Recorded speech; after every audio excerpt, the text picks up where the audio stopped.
사랑하는 성도 여러분, 오늘 이 자리에 함께하신 모든 분들의 삶에 하나님의 평안과 은혜가 가득하기를 먼저 기도합니다. 우리가 함께 나눌 이 말씀이 지치고 상한 여러분의 마음에 새 힘과 소망을 불어넣는 귀한 시간이 되기를 소망합니다. 본격적인 말씀에 앞서 이 채널을 통해 더 많은 이들이 하나님의 은혜로운 메시지를 함께 나눌 수 있도록 잠시 시간을 내어 구독과 좋아요로 함께 해주시면 감사하겠습니다.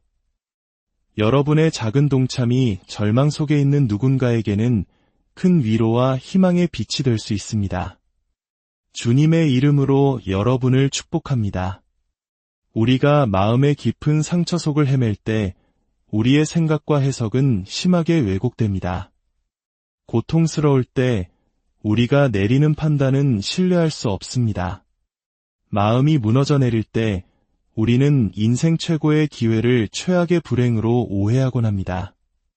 상처받았을 때 우리는 우리를 치유해줄 건강한 친구들보다 우리의 연약함을 그저 방치하고 부추기는 불건강한 사람들에게 끌리게 됩니다.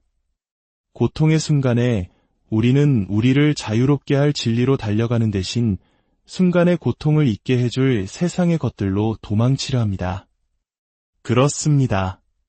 우리가 상처받았을 때 우리 자신만의 생각과 해석은 결코 믿을 만한 것이 못 됩니다. 바로 그때 우리에게는 예수님이 필요합니다. 나와 함께 걸어주실 예수님이 필요합니다. 아침에 눈을 뜰 때 나와 함께 깨어나 주실 예수님이 필요합니다. 삶의 폭풍우 앞에서 뒤척이며 잠 못 이루는 밤, 내 옆에 함께 누워주실 예수님이 필요합니다. 어떤 문이 주님께서 여신 문인지 분별하도록 도와주실 예수님이 필요합니다. 세상의 모든 열린 문이 다 하나님으로부터 온 것은 아니기 때문입니다. 어떤 전화를 받아야 할지, 어떤 문자를 보내야 할지 알려주실 예수님이 필요합니다. 제가 지금 드리고 싶은 말씀은 우리 삶의 매 순간, 숨쉬는 모든 순간마다 주님이 필요하다는 고백입니다. 성경의 말씀을 깊이 나누기 전에 한 가지 이야기를 들려드리고 싶습니다. 어떤 목사님에게 17살 된 아들이 있었습니다. 어느 날 목사님 부부가 사역 여행과 휴식을 위해 며칠 집을 떠나려 하자 아들이 불평을 늘어놓았습니다. 저는 아직 부모님이 필요하단 말이에요. 다 큰 아들이 부모가 집을 비운다는데 기뻐하기는커녕 필요하다고 투정하는 모습이 기특하기도 했지만 사실 그 아들은 착한 아이였습니다. 부모님이 계실 때 하지 못할 나쁜 짓을 하고 싶었던 것이 아니라 정말로 부모님의 존재를 원했던 것입니다.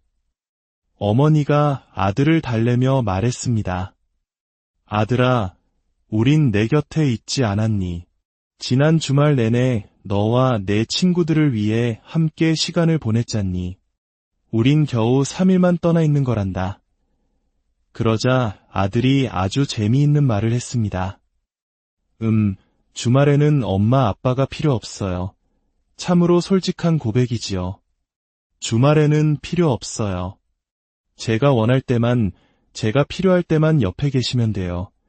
이 아들이 나쁜 아이라서 이런 말을 한 것이 아닙니다. 어쩌면 이것이 하나님을 향한 우리의 태도는 아닐까요? 우리는 삶의 모든 순간에 주님이 필요합니다. 우리 삶의 아주 작은 조각 하나까지도 모두 주님이 필요합니다.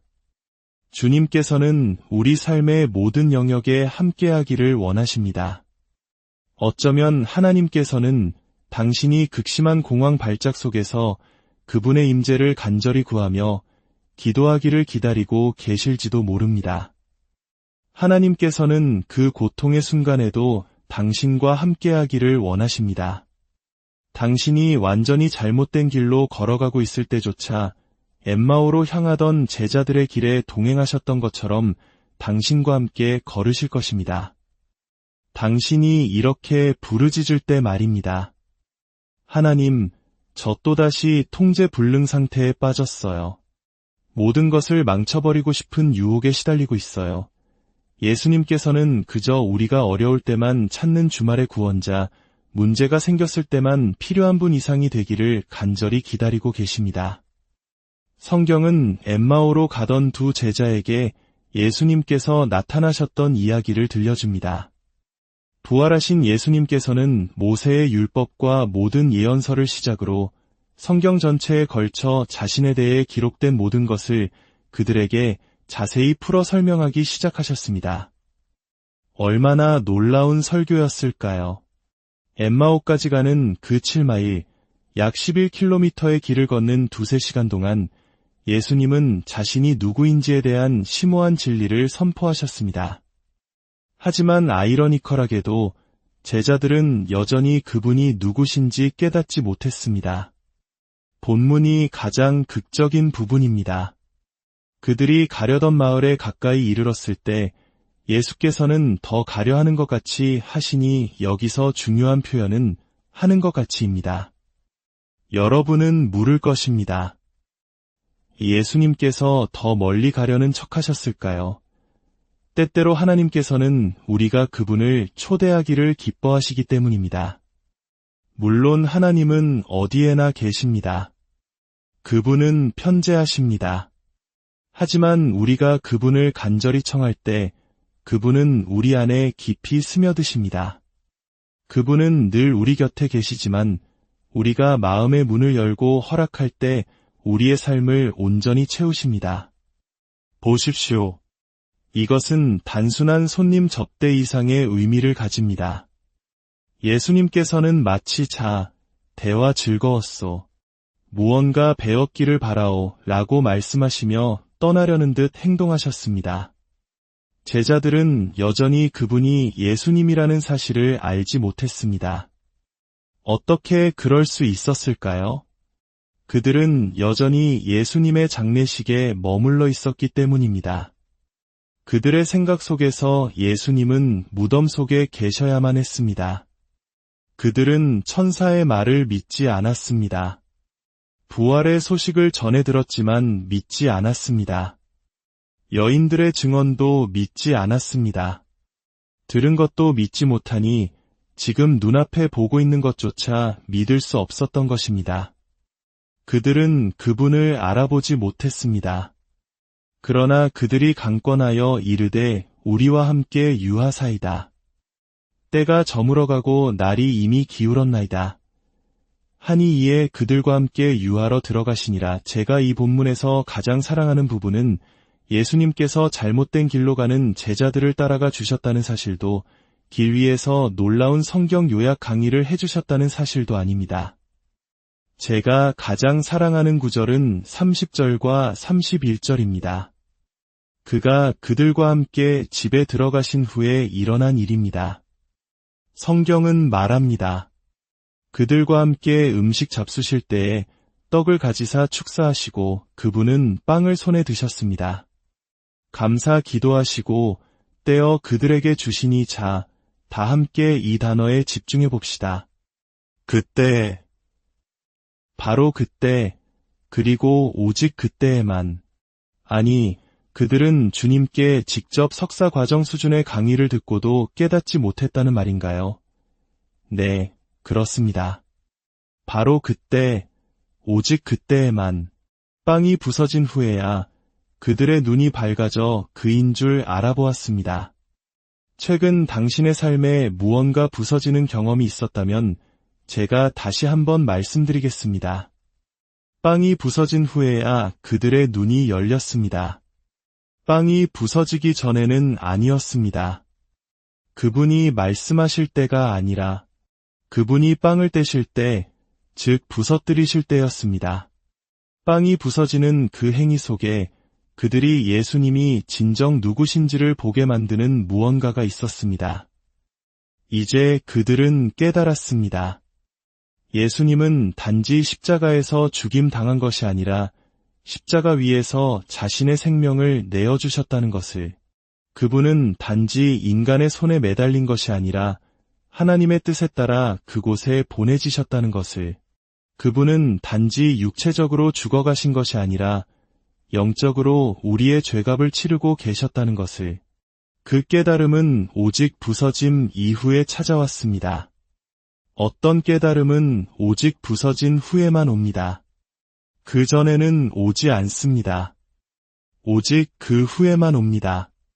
고난을 통과하기 전에는 오지 않고 오직 통과한 후에만 옵니다.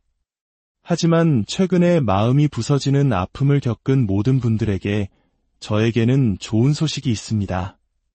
부서짐 후에는 열림이 옵니다. 여러분의 눈이 열리기를 축복합니다. 여러분의 귀가 열리기를 축복합니다. 여러분 앞에 놓인 길이 활짝 열리기를 기도합니다. 여러분의 홍해가 갈라지기를 축복합니다. 큰 소리로 선포하십시오.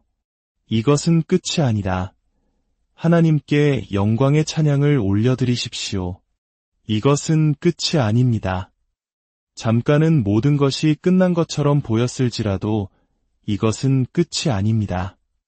옆 사람에게 말해주세요. 이것은 끝이 아니에요. 그 상실감보다 당신은 더 나은 것을 얻게 될 것입니다. 이것은 끝이 아닙니다. 그 장소는 당신을 담기에는 너무 작았습니다. 이것은 끝이 아닙니다.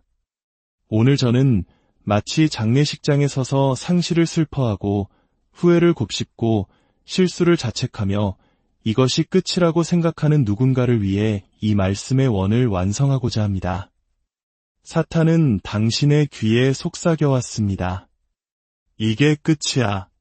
넌 절대 회복하지 못할 거야. 이 일 후에 아무도 널 사랑하지 않을 거야. 여기서 되돌아갈 길은 없어. 이 구덩이에서 기어 나올 수 없어.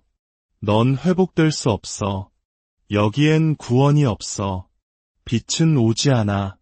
도움도 오지 않을 거야. 사탄이 이게 끝이야 라고 말해온 모든 분들을 위해 31절 말씀을 다시 한번 보겠습니다.